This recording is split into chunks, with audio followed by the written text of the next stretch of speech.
Hi everyone, चलिए शुरू करते हैं लेक्चर नंबर 14। और इस सीरीज़ में हम कर रहे हैं एसएससी की प्रीवियस ईयर एग्जाम्स, चाहे वो CGL, CHSL, MTS, steno, selection phase, SSC GD, CPO, इन सभी एग्जाम्स में पूछे गए सिनोनिम्स के क्वेश्चंस का यहाँ पर मैं कंपैरिजन लेकर के आया हूँ। और ये हमारा लेक्चर नंबर 14 है और अभी तक हमने 325 क्वेश्चन जो हैं वो कंप्लीट कर लिए हैं। ठीक है, तो आप देख रहे होंगे कि हम हर एक वर्ड को इस तरह समझते हैं कि वो वर्ड खुद से कहता है कि हाँ मेरा मतलब ये है। ठीक है, तो इस लेक्चर को मैंने पहले ऑलरेडी कंप्लीटली इसको रिकॉर्ड कर लिया था, but due to some technical reason ये जो लेक्चर है वो रिकॉर्ड हुआ तो था बट केवल वॉइस रिकॉर्ड हुई थी। तो जो प्रीवियस लेक्चर्स की तरह हम इसमें रिटन फॉर्मेट में नहीं करेंगे। आप यहाँ पर जो मैंने लिखा हुआ है उसको मैं ऑलरेडी मतलब जो मैंने अभी जस्ट इससे पहले जो लेक्चर रिकॉर्ड किया था उसको मैं यहाँ पर एक्सप्लेन करूँगा। ठीक है, यानी कि हर एक वर्ड को आपको ट्रिक के साथ एक्सप्लेन करूँगा जिससे कि आपको अच्छे से समझ में आए। ठीक है, तो फोकस बना के रखिएगा। अच्छा, एक बात और कि जैसा कि आप सभी जानते हैं कि सीजीएल की जो एग्ज़ाम है वो नज़दीक है। ठीक है, और कुछ ही दिन शेष बचे हैं। तो क्या आप चाहते हैं कि हर एक जो मैं यहाँ पर आपको रिटन फॉर्मेट में करवाता हूँ लिख के, उसकी जगह हम पीपीटी से करवाएं, जिससे कि आपका हर एक लेक्चर में कम से कम 50 क्वेश्चन जो हैं वो कवर हो जाएं, यानी कि 100 वर्ड जो हैं वो हम एक सिंगल लेक्चर में कंप्लीट कर लें, जिससे कि जल्दी से जल्दी हमारा जो ये सीरीज़ है वो कौन सी सिनोनिम्स की ये कवर हो जाए। ठीक है, कंप्लीट हो जाए। तो अगर आप ऐसा चाहते हैं तो आप निश्चित तौर पर बता सकते हैं यहाँ पर कमेंट सेक्शन में, और मेरी तो यही कोशिश रहेगी कि जल्दी से जल्दी इस सीरीज़ को कंप्लीट करूँ, क्योंकि हमारे पास लगभग 2000 के आसपास जो क्वेश्चन है सिनोनिम्स के वो करने हैं हमें। ठीक है, तो साथियों अभी तक हमने 325 जो क्वेश्चन हैं वो कंप्लीट कर लिए हैं। ठीक है, अब बात करते हैं 326 से।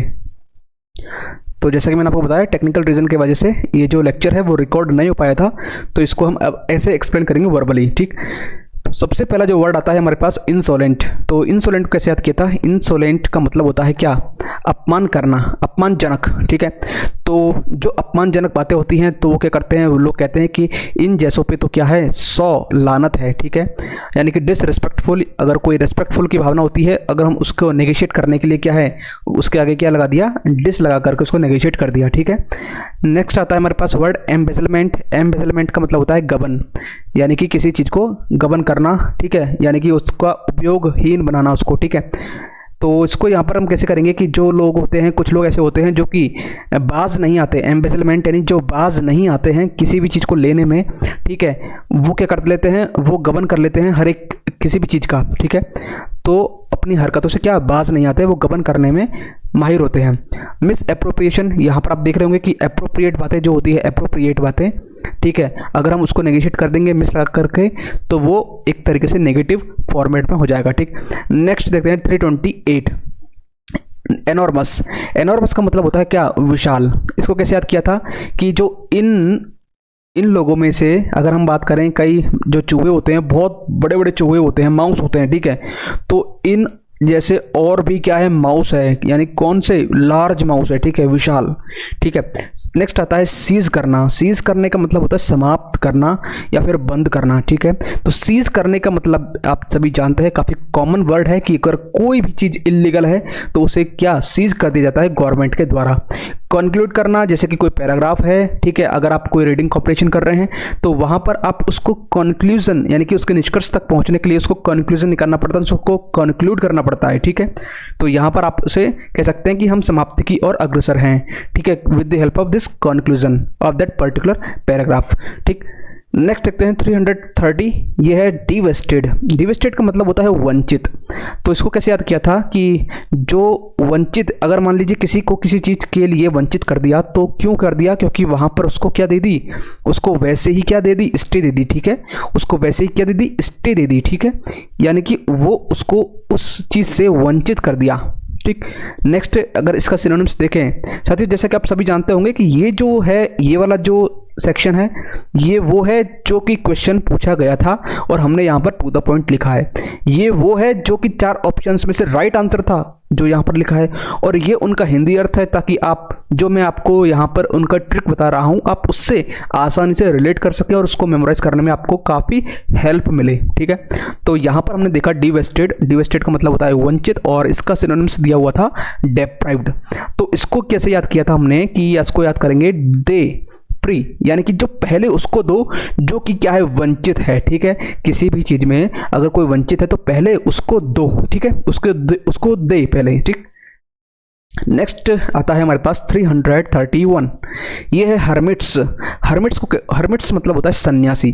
इसको कैसे याद किया था? देखिए, जो सन्यास लोग होते हैं, सन्यास धारण कर लेते हैं, वो हर एक व्यक्ति से ऐसी मीत लगाते हैं कि जैसे उनका परिवारजन हो। ठीक है, यानी कि एक सन्यासी के लिए अपने इस वर्ल्ड में हर कोई उनका अपना होता है, हर एक से वो क्या है, मीत लगा लेते हैं जैसे कि वो उनके अपने हो। ठीक है, इसको हमने ऐसे याद किया था सन्यासी। अब इसका सिनोनिम्स दिया हुआ था क्या, एनकोरिएट। अच्छा, इसका सिनोनिम्स है एनकोराइट्स। एनकोराइट्स को कैसे याद किया था, कैसे याद करेंगे कि जो सन्यासी लोग होते हैं वो क्या करते हैं, इनको जो भी इन सब चीज़ हैं, ठीक है, उनको इतनी भी कोई भी चीज़ है, ठीक है, उनको सबको छोड़ देते हैं। ठीक है, तो इन सब चीज़ को क्या है, इतने छोड़ देते हैं। ठीक, तो यहाँ पर सन्यासी का हमने देख लिया। नेक्स्ट देखते हैं 332। यह एक्सेंट्रिसिटी। एक्सेंट्रिसिटी का मतलब होता है अजीब स्वभाव। ठीक है, तो इसको कैसे याद करेंगे? तो यहाँ पर हमने देखा कि एक्सेंट्रिसिटी यानी कि कुछ लोगों का ऐसा अजीब व गरीब स्वभाव होता है कि वो कहीं पर भी चले जाएं, चाहे वो सिटी में चल जाएं, चाहे वो गांव में चल जाएं, वो हर एक सेंटर पर आकर के ऐसा बर्ताव करते हैं, ऐसा मतलब वो क्या सेंटर ऑफ अट्रैक्शन होते हैं। ठीक है, तो एक ऐसा सेंटर बना करके वो क्या करते हैं, सिटी में ऐसा अजीब व गरीब स्वभाव जताते हैं अपना। ठीक है, तो इसको हमने ऐसे याद किया कि वो अपने आप को क्या सेंटर में रखना पसंद करते हैं। क्यों? क्योंकि उनका जो स्वभाव है वो काफ़ी अजीब किस्म का होता है। मैनरिज्म इसका सिनोनिम्स है, तो मैनर्स से बना है मैनरिज्म, यानी कि उनका क्या मैनर्स है, कौन कौन से मैनर्स मतलब कैसे मैनर्स है उनके प्रति, किसी के प्रति उनका, तो हम उनके स्वभाव से यानी कि उनके अजीब स्वभाव से पता लगा सकते हैं। ठीक, नेक्स्ट देखते हैं 333। ये है प्लेथोरा। प्लेथोरा का जो सिनोनिम्स दिया हुआ था वो था बहुतायत। ठीक है, तो जैसे कि आपकी माँ है, आपको कुछ दे रही है प्लेट में, तो आप कहेंगे कि थोड़ा सा ही दो बस, क्योंकि आपके पास क्या है, आपके पास बहुतायत यानी कि प्रचुर मात्रा में है अभी आपके पास कोई भी चीज़ खाने की हो। ठीक है, तो प्लेथोरा यानी कि प्लेट में थोड़ा सा आपको दो। ठीक, और फिर देखें इसका सिनोनिम्स था अबंडेंस। ये जो वर्ड है कम से कम लगभग इस सीरीज में अभी तक 8 से 10 बार रिपीट हो चुका है। देख लीजिए कितना इंपॉर्टेंट वर्ड है, और इससे आप अंदाजा लगा सकते हैं कि एसएससी की वीआईक्यू वोकैब्स कितनी ज़्यादा इंपॉर्टेंट रोल प्ले करती है आपके सिलेक्शन में। ठीक, तो इसलिए आपको बहुत ध्यान से इन जो मैं आपको यहाँ बता रहा हूँ, हर एक वर्ड के प्रति जो आपको फैमिलियर होना बता रहा हूँ, आपको बहुत ध्यान से कॉन्सेंट्रेटली आपको यहाँ देखना है। और मैं आपको बार बार कहता हूं कि आपको जो मैं यहाँ दिखा रहा हूं आपको वो देखना है। ठीक है, पढ़ना एक अलग बात है, लेकिन मैं आपको जो वर्ड को दिखा रहा हूं तो आपको क्या करना है, सिर्फ 3 चीज करनी है, फोकस के साथ देखना, देखना और देखना। ठीक है, और एक और 3 चीज कौन सी, वो आप जानते होंगे कौन सी, रिवीजन, रिवीजन और रिवीजन। तो बहुत ज़्यादा जरूरी है मल्टीपल टाइम रिवीजन करना किसी भी चीज़ को 100% एफिशिएंसी गेन करने के लिए।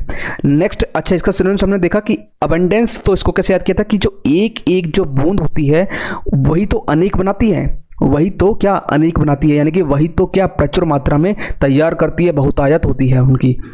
ठीक है, नेक्स्ट देखते हैं 334। ग्रिप। ग्रिप का मतलब होता है क्या, पकड़।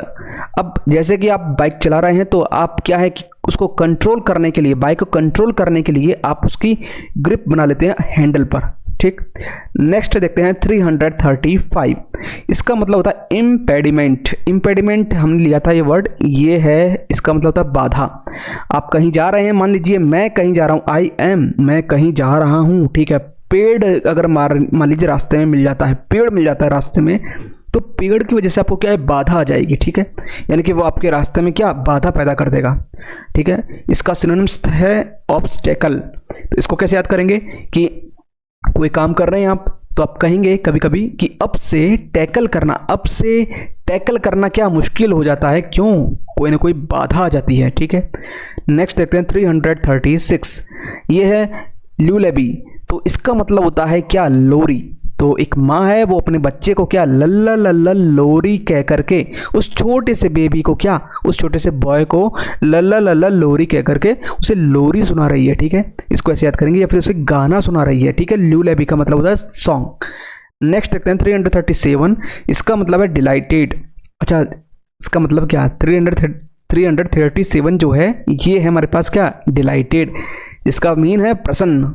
तो मान लीजिए अगर आपके एरिया में काफ़ी टाइम से लाइट ऑफ है और अगर जल्दी से लाइट आ जाती है तो आप क्या प्रसन्न हो जाएंगे, मतलब काफ़ी टाइम बाद अगर लाइट आती है तो आप क्या प्रसन्न हो जाएंगे, कि यानी कि आप कहेंगे कि दे लाइट दे, और लाइट जब आप कहेंगे कि दे लाइट तो आप क्या प्रसन्न होंगे, ठीक है।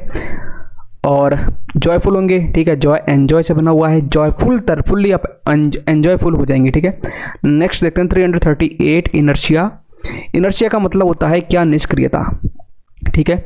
तो कोई चीज़ है वो निष्क्रिय पड़ी हुई है तो उसको सक्रिय बनाने के लिए क्या, रस्सियों का सहायता लेते हैं, ठीक है। यानी कि रस्सियों का सहायता, इन्हें तो क्या है, रस्सियों से ही, इन्हें तो रस्सियों से ही एक तरीके से एक्टिव किया जाता है, ठीक है। तो इसलिए क्यों, क्योंकि क्या निष्क्रिय हैं, ठीक है। इनर्शिया मीन्स निष्क्रियता। हालांकि ये फिजिक्स का एक टर्म्स है, इनर्शिया यानी कि जड़त्व, आपने पढ़ा होगा, काफ़ी फेमिलियर वर्ड है, ठीक है। और एक्टिविटी को हमने नेगेशिएट कर दिया इन लगा करके, यानी कि जो एक्टिव ना हो यानी कि निष्क्रिय हो, ठीक। नेक्स्ट देखते हैं 339, लोथ का मतलब होता है क्या, घृणा करना, यानी कि हेट, इसका सिनोनिम। इसको कैसे याद करेंगे, देखिए आप यहां पर देख रहे होंगे लास्ट के 4 वर्ड HATE, तो लोथ के लास्ट में क्या आता है, 4 वर्ड अपने आप में क्या, हेट को प्रदर्शित कर रहे हैं, हेट को इंडिकेट कर रहे हैं, ठीक है। नेक्स्ट देखते हैं 340, यह है इंटेलिजिबल का मतलब होता है समझने योग्य। तो जो लोग इंटेलिजेंट होते हैं तो उनकी बातें भी इंटेलिजिबल होती हैं, यानी कि समझने योग्य होती हैं। और कहीं भी अगर एबल आ जाता है तो किसका मतलब क्या होता है, योग्य, के योग्य, ठीक है। कॉम्प्रिहेंसिबल, तो एग्जाम में इंग्लिश के सेक्शन में रीडिंग कॉम्प्रिहेंशन आते हैं तो समझने के लिए ही तो आते हैं कि आपको कितनी नॉलेज है, कितनी जानकारी है, कितने समझते हैं इंग्लिश को, ठीक है। नेक्स्ट देखते हैं 341, कॉन्फिस्केट मीन्स जब्त करना, ये भी रिपीट हुआ है और 2 से 3 बार ये रिपीट हो चुका है। इसको हमने कैसे याद किया था कि सीओ ने फिर से आते ही क्या जब्त कर लिया, कोई भी ऐसी इलीगल चीज़ है, जो सीओ साहब होते हैं ना, उन्होंने क्या फिर से आते ही क्या कर लिया, सीओ ने फिर से आते ही क्या जब्त कर लिया, ठीक है, यानी सीज कर दिया उसको, ठीक। नेक्स्ट देखते हैं 342, ये एफिकेसी का हमने देखा यहाँ पर, इसका लिखा हुआ हिंदी अर्थ कार्यकुशलता, इसका मतलब होता है एफिशिएंसी। तो एफिकेसी और एफिशिएंसी दोनों ही काफ़ी सिमिलर वर्ड्स लग रहे हैं हमें, तो दोनों की एक ही मतलब होता है क्या, कार्यकुशलता, यानी कि स्किलफुल, दक्षता, ठीक। नेक्स्ट देखते हैं 343, रूथलेस का मतलब होता है अमानवीय ढंग से। मान लीजिए कोई बच्चा है तो आप उसे अमानवीय ढंग से बर्ताव करेंगे तो वो क्या इजीली रूठ जाएगा, रूठ ले इजीली, यानी कि रूठ गया इजीली, क्यों, क्योंकि आपने अमानवीय ढंग से उसके साथ बर्ताव किया था, ठीक है। इनह्यूमनली, जो मानवीय रूप से ना हो वो क्या है, अमानवीय होता है, यानी अमानवीय ढंग से होता है। एडवर्ब है, आप जानते होंगे, ly लगा हुआ है, ठीक है, तो एडवर्ब है, यानी कि एडवर्ब ऑफ मैनर, किस तरह से। 344 देखते हैं, रेकॉन का मतलब है गिनना। कोई आप गांव में कोई फंक्शन हो रहा है तो आपके कोई बड़े बुजुर्ग परिवार के कुछ कहते हैं कि रे कौन कौन आया है, गिन के बताओ, काउंट करके बताओ रे कौन कौन है, ठीक है। नेक्स्ट देखते हैं 345, इम्यून मतलब होता है प्रतिरोध, एक इम्यून सिस्टम होता है जिसका मतलब होता है रोग प्रतिरोधक क्षमता, ठीक है। तो ये वहाँ से है, मतलब ये जो वर्ड है ये यहाँ से बना हुआ है इम्यून से, यानी कि आपके बताता है कि आपके अंदर प्रतिरोधकता कितनी है, यानी कि रोग प्रतिरोधक क्षमता कितनी है, ठीक है। इम्यून का मतलब होता है क्या, प्रतिरोध।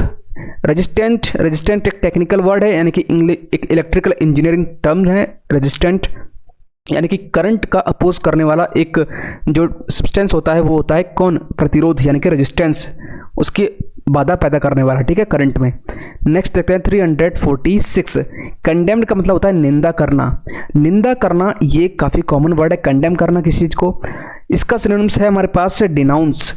डिनाउंस जैसे कि मान लीजिए कोई बहुत बढ़िया कार्य कर रहा है, बहुत बढ़ाई हो रही है उसकी, तो उसका तो करेंगे हम क्या, अनाउंस करेंगे। लेकिन इसको हम नेगेशिएट करने के लिए अगर डी लगा दिया मैंने यहाँ पर, तो नेगेटिव बना दिया, तो अनाउंस का क्या हो जाएगा, डिनाउंस हो जाएगा, यानी कि उसकी क्या, निंदा करना। ठीक है, नेक्स्ट देखते हैं 347 अर्डेंट। अर्डेंट मीन्स होता है क्या, समर्पित या फिर कहें उत्साही।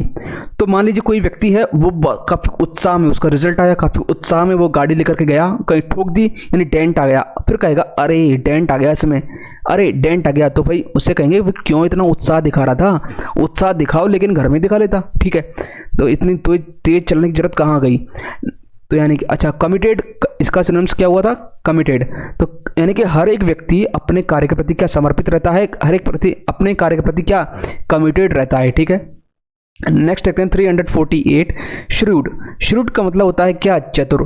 ठीक है, तो चतुर लोग जो होते हैं क्या करते हैं, अपने काम को, वो काम तो करते हैं, काम शुरू तो करते हैं, काम क्या करते हैं, शुरू तो करते हैं, लेकिन कब, बाद में। काम शुरू तो करते हैं लेकिन बाद में करते हैं। क्यों, पहले देखते हैं कि कहीं कोई गड़बड़ तो नहीं है, पहले लोगों को देखते हैं, उनको ऑब्जर्व करते हैं, कौन, चतुर लोग, फिर शुरू करते हैं। तो श्रूड इसको हमने ऐसे याद करेंगे। ठीक है, और इसका सिनोनिम्स हमें दिया हुआ था एग्जाम में, वो था स्मार्ट, और स्मार्ट लोग तो क्या चतुर होते ही हैं। ठीक है, नेक्स्ट आता है 349, ये है वैनिंग। वैनिंग का मतलब होता है फीका पड़ना। कोई दुकानदार है, आप कुछ कपड़ा लेने गए या फिर कुछ भी चीज़ लेने गए, तो वो आपको वार्निंग देता है कि साहब इसको क्या है, धूप में मत रखना, ठीक है, नहीं तो क्या फीका पड़ जाएगा। वार्निंग देता है किसकी, वार्निंग की, कि आप इसको छाया में रखना, मतलब एक तरीके से शेडो में रखना। ठीक है, आपको यहाँ पर ये समझना है। ठीक है, तो अच्छा इसका जो सिनोनिम है क्या है, फेडिंग। इसमें फेड आ रहा है तो कलर फेड हो जाता है, यानी कि उसका फीका पड़ जाता है कलर। ठीक है, नेक्स्ट देखते हैं 350, जो कि आज की क्लास का लास्ट वर्ड, कैकोफोनी। कैकोफोनी का मतलब होता है शोरगुल। ठीक है, तो मान लीजिए कोई आपके गांव से जो फ़ोन कर रहे हैं, तो आपसे कहेंगे, मतलब फ़ोन कर रहे हैं, ठीक है, फ़ोन, वो आपसे कहेंगे कि का बोल रहा है, कौन, का कौन, क्यों, उनको आवाज़ साफ नहीं आ रही, क्यों, क्योंकि काफ़ी शोरगुल है वहाँ पे, काफ़ी नॉइस है, शोरगुल है। तो साथियों इस लेक्चर में हमने थोड़ा सा एक ऑलरेडी जो लिखे हुए थे उनको हमने यहाँ पर एक्सप्लेन करके बताया। ठीक है, तो आपको थोड़ा सा मैनेज करना पड़ेगा, क्योंकि हालांकि मैंने लेक्चर रिकॉर्ड तो कर लिया था, बट मैंने जब ये पूरा रिकॉर्ड होने के बाद में देखा, तो उसमें देखा केवल इसमें आवाज़ ही रिकॉर्ड हो पाई थी, जो स्क्रीन है वो रिकॉर्ड नहीं हुई थी। ठीक है, तो सोचा कि जो मैंने लिखा है कम से कम जो मेहनत की है उसको मैं यूटिलाइज कर लूँ। ठीक है, तो इसलिए मैंने आपको यहाँ पर इसको ऐसे एक्सप्लेन किया। ठीक, फिर भी अगर आपको ऐसा लगता है कि कहीं ना कोई गुंजाइश, मतलब कोई गुंजाइश रह गई है, तो हम इसको दोबारा से भी कर सकते हैं। ठीक है, खैर मुझे ऐसा लगता है कि ऐसी आवश्यकता नहीं पड़ेगी। अच्छा, मैंने आपको शुरू में एक बात कही थी कि जो एग्ज़ाम है वो नज़दीक है, तो क्यों ना हम पीपीटी के फॉर्मेट में इनको करें, क्योंकि आपको पता ही होगा कि 1.5 महीने अब बचे हुए हैं, 1.5 मंथ हैं। ठीक है, और ज़्यादा से ज़्यादा हमें कंटेंट अभी कवर करवाना है, क्योंकि इंग्लिश का जो, अगर आप सिनोनिम्स के वर्ड्स से अगर आप फैमिलियर हो गए, तो इंग्लिश के वोकैब सेक्शन में आपको कहीं कोई दिक्कत नहीं आने वाली, क्योंकि वोकैब का मतलब ही होता है ओशियन ऑफ द वर्ड्स। अगर आप अपने उन वर्ड्स के प्रति फैमिलियर हैं, तो आपको ना तो क्लोज टेस्ट में, पैसेजेस में, idiom and phrases, one word substitution, antonym, synonyms, ये जितने भी सेक्शंस हैं वोकैब के, इनमें आप काफ़ी कॉन्फिडेंट महसूस करेंगे। ठीक है, तो इसलिए मैं चाहता हूं कि जो सिनोनिम्स का कम से कम जो ये वाला जो चैप्टर है, ये जो सेक्शन है सिनोनिम्स का, इसको हम एग्जाम से पहले अच्छे से कवर करवाएं, क्योंकि आपको पता होगा कि काफ़ी वर्ड्स हैं सिनोनिम्स के, कम से कम 2000 के आसपास हैं। ठीक है, तो इनको मैं कोशिश करूंगा कि कल या फिर परसों से मैं पीपीटी के फॉर्मेट में आपके सामने यहाँ पर रिप्रेजेंट करूँ। ठीक है, और क्योंकि जो मैं आपको जो ऑलरेडी लिखा हुआ रहेगा, और केवल मुझे उसे एक्सप्लेन करना होगा, और उसकी जो ट्रिक है, उस वर्ड के अंदर छिपी हुई ट्रिक को ढूंढ करके मैं आपके सामने लेकर आऊँगा। ठीक है, तो ये रहेगा हमारा आगे का नेक्स्ट प्रोसीजर। तो यहाँ तक बने रहने के लिए आपका धन्यवाद। अगर हम देखें तो आज हमारे 350 यानी कि अभी तक हमने 700 क्वेश्चन, 700 जो वर्ड्स हैं उनसे हम फैमिलियर हो चुके हैं, काफ़ी उनकी अच्छी से अच्छी ट्रिक्स के माध्यम से। ठीक है, तो ऐसे ही बने रहें और इस लेक्चर्स को एंजॉय करते रहें, और वोकैब के सेक्शन में अपनी जो कॉन्फिडेंस है उसको एनहेंस करते रहें। तो सीखते रहिए और बने रहिए इस चैनल के साथ। और अगर आपको लेक्चर पसंद आते हैं और मेरा जो पढ़ाने का तरीका है, यानी कि आपको बताने का जो तरीका है, मैं आपको हर बार कहता हूं कि जो मैं आपको यहाँ बता रहा हूं, आप उसको एक बार देख लीजिए अच्छे से, और उसको मल्टीपल टाइम रिवाइज कीजिए। ठीक है। तो आपके कॉन्फिडेंस को एनहेंस करने के लिए रिवीजन बहुत ज़रूरी है। और अगर आपको ये जो तरीका है, अगर आपको ये तरीका अच्छा है, ठीक है, अच्छा लगता है, तो आप इस चैनल को अपने दोस्तों के साथ शेयर कीजिए। आप टेलीग्राम हैं, आपके और भी जो भी फ्रेंड्स हैं उन तक पहुंचाइए, ताकि वो भी इन चीज़ों को यूज़ कर सकें, ठीक है, ताकि हमें भी सपोर्ट मिले, हमें भी क्या है, मोटिवेशन मिले, ठीक है। और अगर मोटिवेशन मिलता ही है तो आप जानते हैं कि कंटेंट के लिए काफ़ी कुछ करना पड़ता है, लेकिन उसके लिए क्या, मोटिवेशन भी ज़रूरी होता है, ठीक है। तो खैर ये जो बातें थी, क्योंकि आज जो लेक्चर है वो थोड़ा जल्दी हो गया था, इसलिए मैंने सोचा कि आज थोड़ा जो बातें हैं, कुछ बातें हैं, इंपॉर्टेंट बातें, एक तो मैंने आपको जो पीपीटी वाली बात बताई थी वो, और दूसरी कि चैनल को थोड़ा सा आप सपोर्ट कीजिए, तो वो बातें कर लेते हैं, ठीक है। हालांकि मैं बहुत कम ही करता हूँ इन चीज़ों को, ठीक है, फिर भी कभी कभी करना ज़रूरी होता है, ठीक है। तो यहाँ तक बने रहने के लिए आपका धन्यवाद, आपका बहुत बहुत थैंक यू, ठीक है। तो नेक्स्ट मिलते हैं नेक्स्ट लेक्चर में, क्योंकि हमारी जो क्लासेस हैं वो कंटिन्यूटी में चल रही हैं, ठीक है। डेली एक लेक्चर आपके सामने अपलोड होता है, ठीक। तो थैंक यू।